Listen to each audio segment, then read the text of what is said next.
El día de hoy en el programa Tus Derechos conversaremos sobre la Corte Penal Internacional. Antes, solo los estados podían comparecer ante un tribunal internacional, pero esto ha cambiado. El día de hoy, también un tribunal internacional puede juzgar y condenar a una persona que haya cometido graves delitos de lesa humanidad. El día de hoy nos va a acompañar y como invitada en la conducción Stephanie Morales. Bienvenida al programa, Stephanie. Gracias, Francisco. Buenos días y buenos días a todos los televidentes de Tus Derechos. Hoy hemos preparado un informe para que entiendan un poco de lo que se trata la Corte Penal Internacional. Adelante.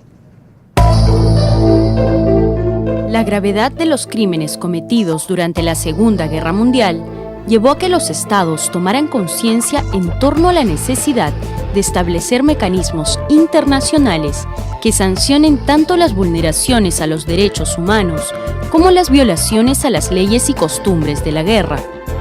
Las experiencias de los juicios de Nuremberg, de los tribunales ad hoc para la ex Yugoslavia y Ruanda, sirvieron de precedente para crear un tribunal autónomo y de carácter permanente, cuyo propósito sería investigar y sancionar a los principales responsables de ordenar o cometer crímenes internacionales.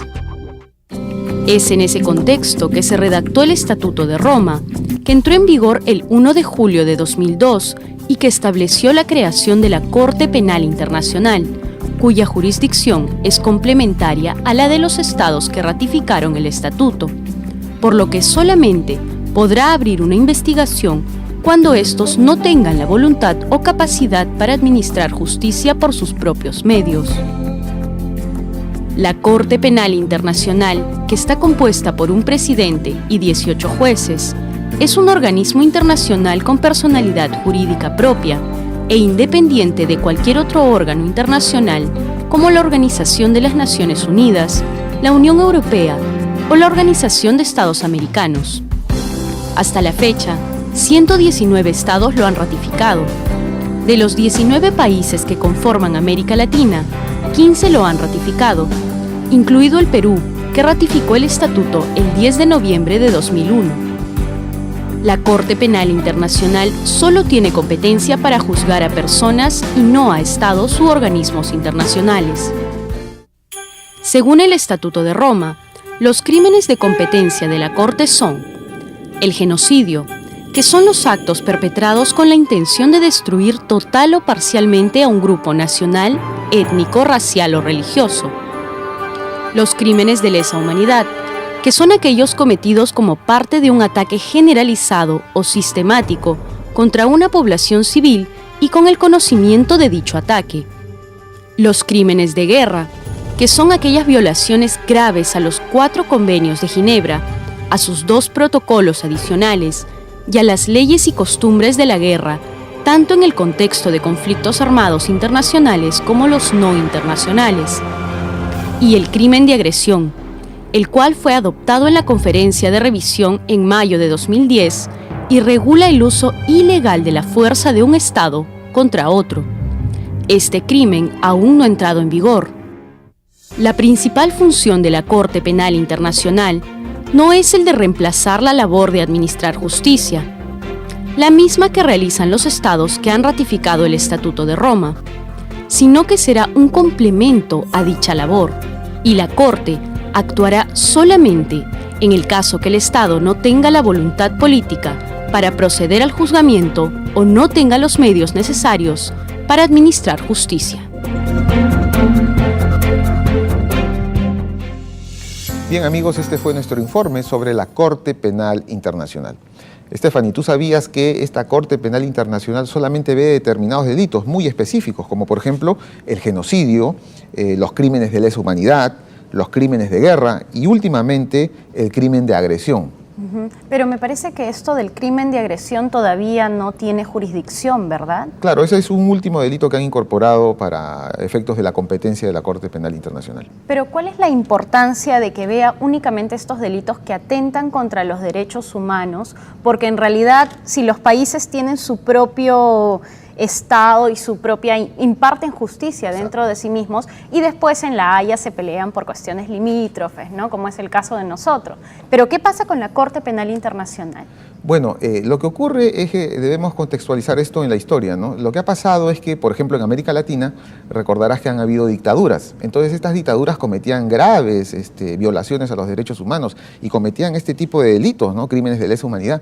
Pero esas propias dictaduras, esos propios gobiernos autoritarios, no se iban a juzgar, no iban a juzgar a sus presidentes, a sus ministros, a sus jefes militares y policiales.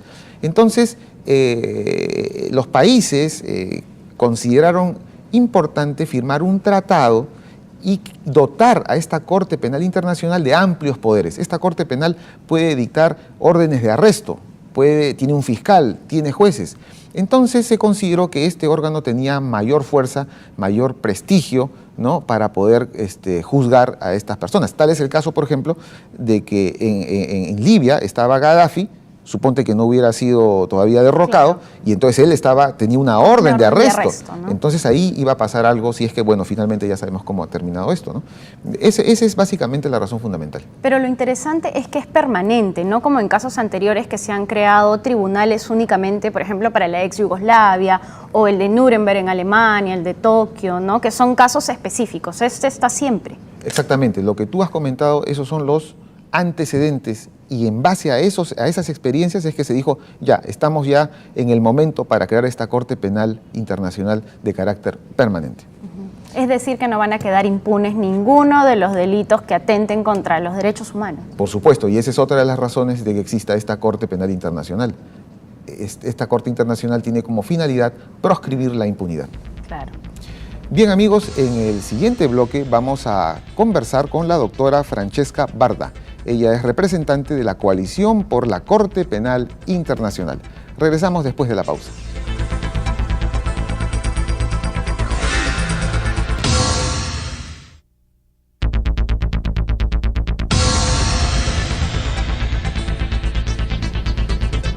Bien, amigos, estamos de vuelta aquí en Tus Derechos y tal y como lo anunciamos, estamos con Francesca Barda, coordinadora para América Latina y el Caribe de la Coalición por la Corte Penal Internacional. Francesca, bienvenida. Gracias por la invitación. Explícanos un poco cómo es esto de la firma, la ratificación de los estatutos. ¿Por qué algunos países todavía no han ratificado el estatuto y cuál es la razón por la que se niegan?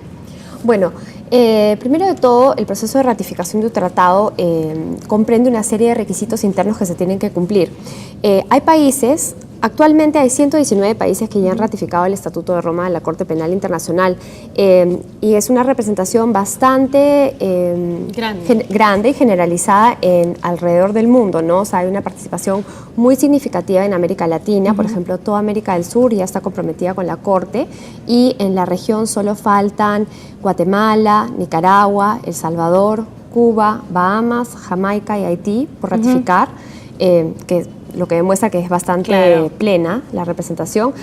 Casi toda la Unión Europea también está ya dentro de la CPI, muchísimos países en África, muchísimos países de África también, me parece que son más de 30, ahorita no tengo la cifra exacta. En Asia también vemos un creciente número de países que se van uniendo, es decir, cada vez la CPI se va consolidando como una corte con un carácter verdaderamente universal. Claro, y permanente, ¿no? Por supuesto, permanente. Bueno, las razones por las cuales los países no ratifican varían. Algunos países tienen problemas constitucionales, entonces a esos efectos deben implementar algunos pasos para asegurar de que puedan tener una concordancia entre sus constituciones nacionales, entre las disposiciones de sus propias leyes y digamos lo que dice el estatuto. Exacto. Entonces, eso es una de las razones. En otros casos vemos de que hay una ausencia de un compromiso político, países de que no consideran que la ratificación es un objetivo a mediano o corto plazo. Y bueno, también vemos de que también hay otras prioridades que afectan la decisión de países de ratificar. Como sabes, a veces hay estados que carecen de capacidad técnica o recursos económicos o personal. Entonces, en la gran gama de tratados que sobre los cuales deben decidir y deben tomar una decisión de ratificar, de repente el estatuto no alcanza una prioridad superior. Y en el caso concreto de Estados Unidos. Bueno, creo que el caso de Estados Unidos es interesante y es mucho más complejo, ¿no? En el sentido de que, no sé si sería oportuno, pero bajo la administración de George Bush, hubo una clara política de oposición a la CPI. Claro. En ese sentido, durante esa administración, el gobierno estadounidense implementó una campaña donde era una campaña relativamente directa de establecer con los... Estar en contra, ¿no? De estar en contra y más aún también de decirle a los estados que si no ratificaban unos acuerdos bilaterales de inmunidad, exonerando a cualquier...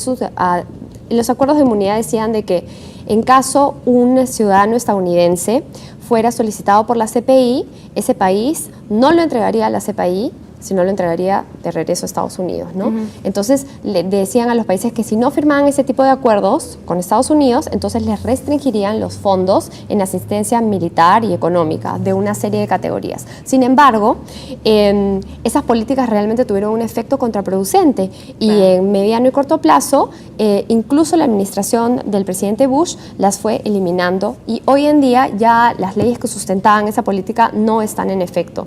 Y además, creo que es muy importante decir de que aun cuando Estados Unidos no ha ratificado el estatuto todavía y aun cuando sabemos que probablemente sea un paso que se vaya a tomar en mucho tiempo por la misma naturaleza de los procesos de ratificación de tratados del gobierno estadounidense, vemos pasos muy importantes de apoyo a la CPI. Por ejemplo, Estados Unidos avaló la remisión del caso de la CPI, del caso de Sudán, del caso de Libia. Asimismo, es decir, apoyado en las investigaciones que se hacen en los diferentes países. No tanto las investigaciones, porque las investigaciones no las llevan a cabo los países, ¿no? Las investigaciones las lleva a cabo la CPI en sí, ¿no? Como una institución judicial, pero sí en apoyo político. Asimismo, ha empezado a participar activamente en las reuniones que celebra la Asamblea de Estados Partes de la Corte Penal Internacional cada año. También participó el año pasado en la conferencia de revisión del Estatuto de Roma, que fue una oportunidad clave para hacer una evaluación respecto al trabajo de la CPI, y cada vez vemos una participación más activa, más fortalecida. Entonces, creo que eso es algo para tener en cuenta, ¿no? ¿Cómo es que se mantiene la independencia de este órgano que es internacional, permanente, pero que tiene que impartir justicia? Bueno, la Corte evidentemente es una institución judicial cuyo documento clave, es decir, su constitución en sí, su tratado fundacional es el Estatuto de Roma, ¿no es cierto? El Estatuto de Roma regula de una manera muy clara las disposiciones operativas de la CPI a través de sus artículos, establece los parámetros de acción, cómo se va a llevar a cabo las investigaciones, cuáles son los actores y las entidades dentro de la misma Corte, si son las salas judiciales, si es la presidencia, que también es otro órgano de la CPI, si es la Asamblea de Estados Partes la que toma unas decisiones. Entonces, a través de estos lineamientos claros y concisos, creo que se establece un accionar que asegura que la Corte actúe de una manera independiente e imparcial. No influenciada, ¿verdad? Bueno, sí, ¿no? Es una institución internacional, entonces, y por ser una corte eternamente internacional que tiene jurisdicción por estos crímenes de trascendencia tan importante para la comunidad internacional, por supuesto que tiene que mantener su independencia. Trabajan también con las víctimas, ¿verdad? Me estabas explicando un poco fuera de cámaras todo el gran tramado que hay detrás del proceso que termina felizmente en las víctimas, que son las personas que han sufrido estos crímenes contra los derechos humanos. Claro. Creo que de cierta manera la CPI representa un avance histórico en materia de protección a las víctimas, ¿no? Es importante reconocer de que las víctimas pueden participar en los procedimientos ante la Corte Penal Internacional y eso de por sí ya es un hito muy importante en el avance del sistema legal que imparte la CPI, ¿no? Asimismo, como parte de la estructura de la Corte existe un fondo fiduciario en beneficio de las víctimas que hace una serie de actividades no solamente relacionadas directamente a los casos, sino también, por ejemplo, identifica actividades que podrían ser oportunas para tratar de implementar en el terreno, en aquellos países o aquellas comunidades que fueron afectadas por la violencia. Entonces, de esa manera asegura que el resarcimiento para la víctima no quede solamente para la víctima individual, sino también para su comunidad, ¿no? Claro. De igual manera, creo que es un avance muy importante. Por ejemplo, me decían que actualmente en uno de los procesos que se están llevando a cabo, en el proceso de Jean-Pierre Bemba, en el caso de la República Democrática del Congo, casi 1.600 víctimas han participado en esos procedimientos, que es un hecho muy alentador y de cierta manera demuestra qué tan importante es la perspectiva de la víctima, ¿no?, para la Corte, ¿no? ¿Qué hacen ustedes como coalición? Bueno, la coalición, que es la organización a la cual yo represento, es una alianza de más de 2.500 organizaciones alrededor del mundo que trabajan en temas vinculados a la CPI. Trabajamos para promover una Corte Penal Internacional justa, efectiva e independiente. Uno de los ejes de nuestro mandato es promover directamente la ratificación universal del tratado, es decir, del Estatuto de Roma, y asimismo también promover su implementación.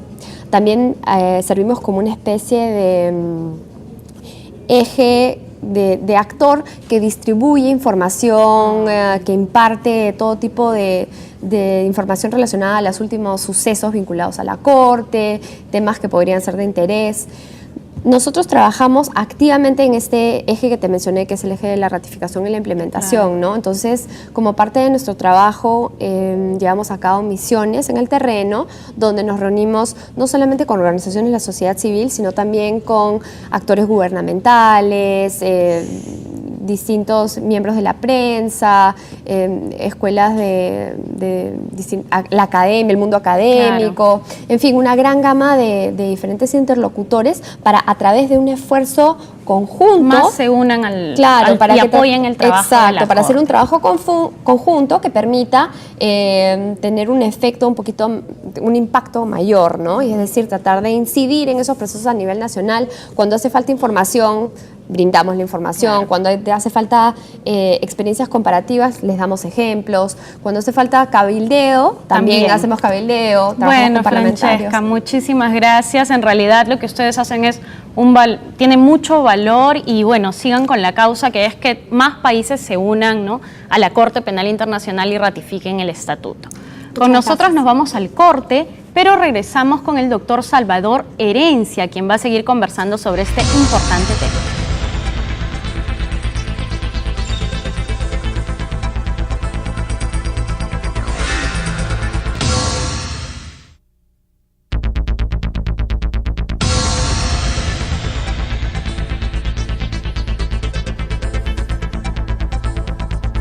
Bien amigos, ya nos encontramos con el doctor Salvador Herencia, experto en Derecho Penal Internacional. Bienvenido al programa, doctor. Muchas gracias, Francisco, gracias por la invitación.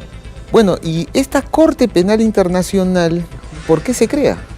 ¿Los estados acaso no tienen sus tribunales, sus cortes para poder ver estos delitos graves? No, bien, efectivamente, como usted dice, todos los países en el planeta tienen su propio sistema de administración de justicia. Sin embargo, cuando estamos frente a crímenes internacionales como genocidio, crímenes de lesa humanidad o crímenes de guerra, los sistemas de administración de justicia nacional en algunas ocasiones no pueden tener la capacidad o voluntad política de administrar justicia. Entonces, para este tipo de situaciones graves es que se ha creado un Tribunal Penal Internacional como un ente permanente y autónomo que pueda, cuando los estados no puedan hacer ejercicio de su soberanía, potestad soberana de administrar justicia, de poder actuar. ¿La Corte actualmente tiene casos? ¿Y cuántos casos tiene? Claro. Sí, bueno, la Corte entró en funcionamiento el 1 de julio de 2002, entonces estamos cerca a tener casi 10 años de vigencia de la aplicación de la Corte Penal Internacional. Es un tribunal que ya está plenamente funcionando y actualmente tiene 7 casos, 7 situaciones que viene investigando, todos ellos actualmente en el continente africano. Para que el público se dé cuenta, solo en África. En estos momentos solamente en África. Hay algunas situaciones que está investigando en otros continentes, por ejemplo en América Latina está bajo examen preliminar las situaciones de Honduras por el golpe de Estado que ocurrió hace 1 año y medio, casi 2 años atrás, y en el caso de Colombia a raíz del conflicto armado que nosotros sabemos que lleva más de 40 años. ¿Y qué delitos internacionales están investigando? Bueno, en la mayoría de los crímenes de las personas, porque el Tribunal Penal Internacional investiga y juzga a personas, no a estados. Entonces, estamos hablando de personas autores de posibles crímenes internacionales. En la mayoría de los casos han sido básicamente por crímenes de lesa humanidad, como ejecuciones extrajudiciales, torturas, desapariciones forzadas y crímenes de guerra. Uno de los casos que viene investigando es el caso de Darfur, en Sudán, y en los cuales también se ha abierto una investigación por genocidio en este caso. ¿A quiénes?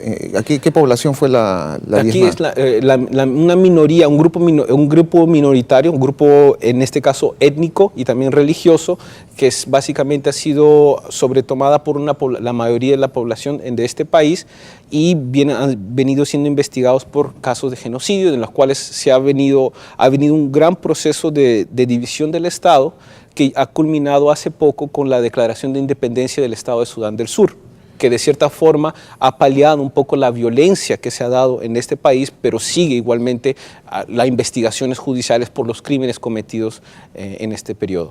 Las noticias han dado cuenta de que en el caso de Libia, Muammar Gaddafi tenía una orden de arresto internacional. Exactamente. ¿Qué va a pasar? Él ya ha sido ejecutado, no sé si extrajudicialmente tal vez. Exactamente. Bueno, un punto muy importante que usted menciona, Francisco, es que la Corte Penal Internacional no se les es oponible ningún régimen de inmunidad. Es decir, las personas que han cometido crímenes internacionales, sean jefes de Estado o líderes de grupos armados al margen de la ley, van a poder ser investigados por ese Tribunal Penal Internacional. El caso de Muammar al-Gaddafi es el caso del segundo jefe de Estado que viene siendo investigado y que había una orden de captura internacional por crímenes internacionales. El otro es Omar al-Bashir, quien es actualmente el jefe de Estado de Sudán. En el caso del señor Gaddafi, pues había una orden de arresto por crímenes de guerra y crímenes de lesa humanidad. En el proceso de rebelión, en la denominada Primavera Árabe, que los medios de comunicación han estado reportando, bueno, el señor Gaddafi aparentemente falleció, ¿no?, a finales de la semana pasada. ¿Qué es lo que ocurre con el proceso? Lo que ocurre es que se tiene que haber un informe del Instituto de Medicina Legal de Libia que certifique que la persona que efectivamente fue asesinada, no hay que ser claros en este concepto, fue Gaddafi, y sobre esa base la Corte Penal Internacional tendría que dar por concluido el proceso, dado que el sospechoso ha fallecido. Sin embargo, esto no impide que la Corte Penal Internacional tenga la autonomía y discrecionalidad para iniciar investigaciones para determinar si es que los hechos de violencia cometidos por el grupo que se rebeló contra el régimen dictatorial de Gaddafi haya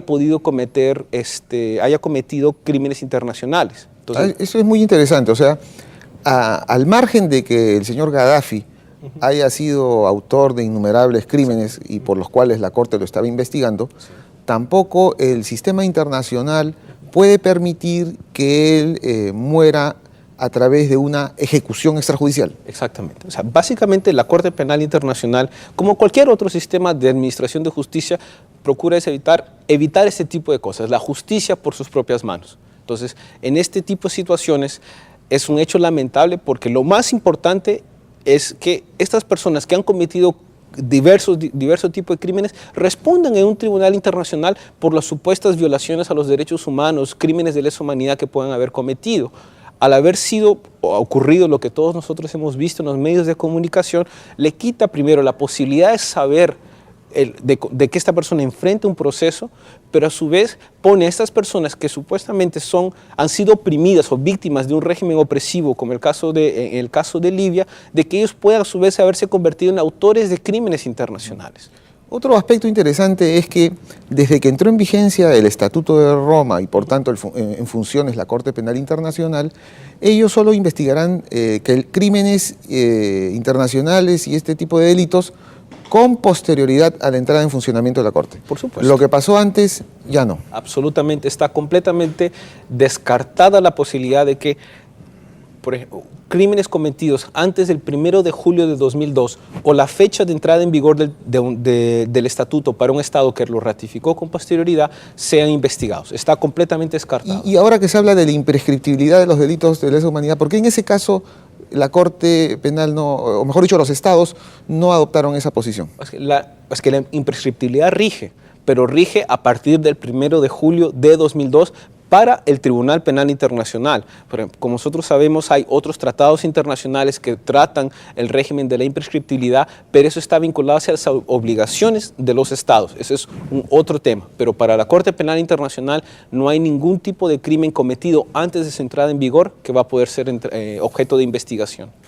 Ya para concluir, en la perspectiva, ¿cómo evalúa usted la perspectiva del desarrollo de la Corte Penal Internacional en los próximos años? Bueno, nosotros consideramos que lo más difícil se ha logrado, que es construir la institucionalidad de un tribunal internacional que tiene una legitimidad y ha logrado sobreponer diversos tipos de obstáculos. Ahora en diciembre empieza el proceso de renovación de las autoridades. En diciembre la Asamblea de Estados Partes se van a elegir a 6 nuevos magistrados y al nuevo fiscal jefe, quien reemplazará al actual fiscal, que es Luis Moreno Campo, de nacionalidad argentina. ¿Cuál es alguna limitación? Que en los casi 10 años de funcionamiento, el primer caso aún no ha sido concluido. Se espera que a comienzos del próximo año que es el caso de Tomás Lubanga, de la República Democrática del Congo, por el reclutamiento de niños soldados. Y va a ser la primera vez en la historia que se analice jurisdiccionalmente esta materia. Bueno, ya entonces ya prácticamente no hay marcha atrás. La Corte tiene ya para los próximos años mucho trabajo. Exactamente, la Corte existe y es una institución más dentro del sistema de justicia internacional. Muy bien, doctor. Muchas gracias por haber participado en el programa. A usted, y con mucho gusto y siempre a la orden.